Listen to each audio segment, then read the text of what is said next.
Boys and girls, this is Chris, and this is my channel, Bar911970. Thank you for taking the time to listen to what I have to say. And if you saw the video that I made last night about the solution to the Fine brothers, it gives the whole scenario about that. If you're not familiar with it, watch that first.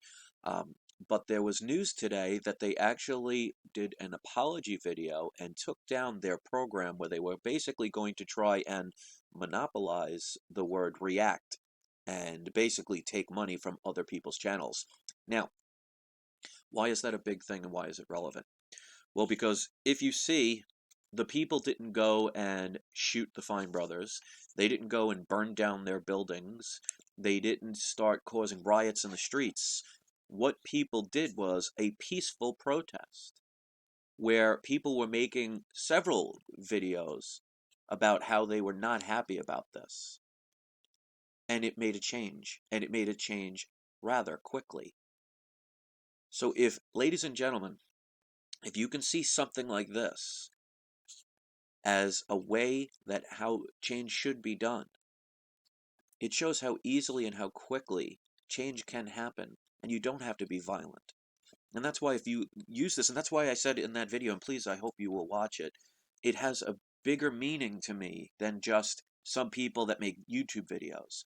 It has to do with the big guy trying to control the little guy by using scare tactics or fear or controlling them using their power or their money.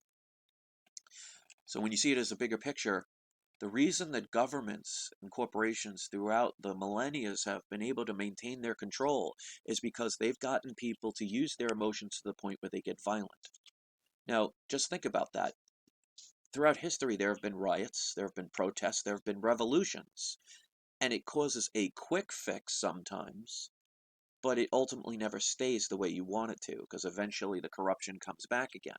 But even if they don't win in a riot or a protest, all it does is strengthens the enemy, because they're using your emotions against you. Because first of all, people end up destroying public property. So the mom and pop stores that are in the area where there's a riot end up losing their home, their business, their livelihood, because people decide to trash the areas that they live in.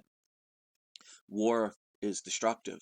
And if you notice in wars, you don't see many government buildings fall, but you see a lot of the people's buildings and houses and homes and farms and livelihoods fall.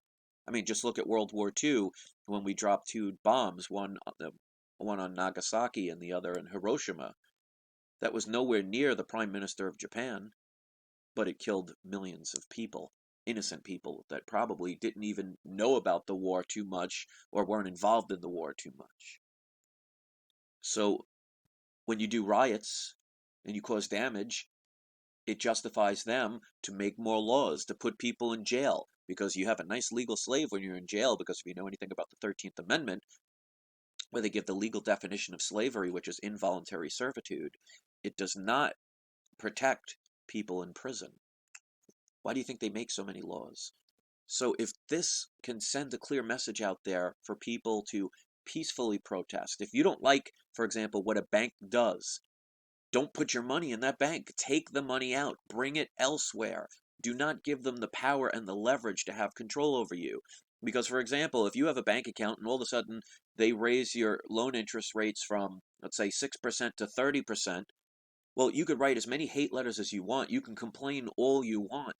But if you keep paying the bill, you're just justifying them to do it again. And, God forbid you go there and try and burn the building down. What's going to happen? They're going to call the cops. The cops are going to come rescue the bank. They're not going to hear your side of the story no matter what it is, even if you feel it's justified or not, and throw you in jail. How does that better your life? Now just imagine with the government. When a government taxes people to the point where they don't even have money to buy food anymore. That's where most revolutions start. It's because the people in control take to the point where there's nothing left. Then the people feel like they have no choice. And that's the sad part. It usually gets to the point where people will not do anything until they have no choice. And that at that time, it's desperation. And then people don't think, they react. Which is why I find this whole thing about the Fine brothers who do react videos quite ironic. So if you have a company that you don't like their business practice, instead of protesting and giving them free advertisement, instead of complaining about it and still giving them your money, take your money and give it elsewhere to those more deserving. If you don't like what a government is doing wherever you are in the world, you can complain all you want. You could protest all you want. You could sleep outside the government buildings for years, and it's not going to change a thing if you're still paying the taxes and you're still following along with their program. The idea is to walk away, to show your displeasure peacefully. So look how quick this Fine Brothers thing has only been around for a couple of days, where to the point where people started having a real issue about it. And look how quickly everything changed. Now, they could try it again. They could maybe do it in a sneakier way. Who knows? Sometimes you gotta, just because you win a battle doesn't mean you win the war. But this should send a clear message that until we change our ways, things are never going to get better. And throughout history, we've done the same things over and over again. We argue, we protest, we have revolutions, we destroy property, we get into fights, we kill one another, and where are we now? Are we better as a society? Now, most people would say, oh, there's no wars here in the United States. Well, we put the wars in other people's backyards, so we don't see it. Does that make it right? Maybe that's why they have the hear no evil, speak no evil, see no evil. Maybe it's the evil people that tell you to do that, so it keeps them from being stopped. So the best way to hurt a corporation, a government, or even an entity on YouTube that's trying to take over unfairly and unjust is to hit them in the pocketbook. Take away their income. That takes away their power. You never have to point a gun. You never have to hurt anybody, because not for nothing, if we are protesting violence with violence, then how are we any better? If we're willing to hurt or kill another person, that's just stepping to their level. And then we deserve what we get. Until we find a better way, a peaceful way, it's just never going to change. Because like I said, if you go throughout history, there have been hundreds, if not thousands, of revolutions and riots. And are we better as a society now? Because maybe the wars are placed somewhere else where we don't see them? Think about that.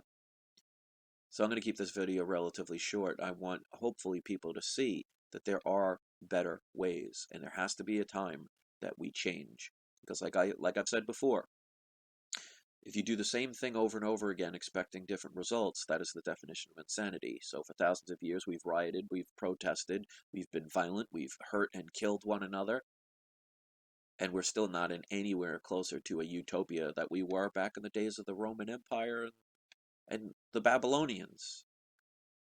Just because you have cell phones that could show images and you could talk to people over a computer does not mean we are more civilized.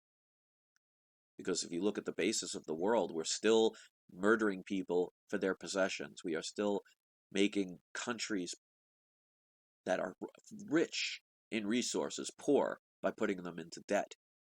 We are still a majority of people who are more poor than wealthy. That hasn't changed. The core hasn't changed. Yeah, you could look up something on the internet. You could speak to somebody over a computer and a cell phone that you couldn't do back in Egypt in the days of the Egyptians. But that doesn't make us more civilized. Because look how much hate there is in this world, how much division there is in this world, how much loneliness there is in this world. And until we decide it's time to make change and do it the right way, it's just going to continue to be the same old, just with new toys to play with.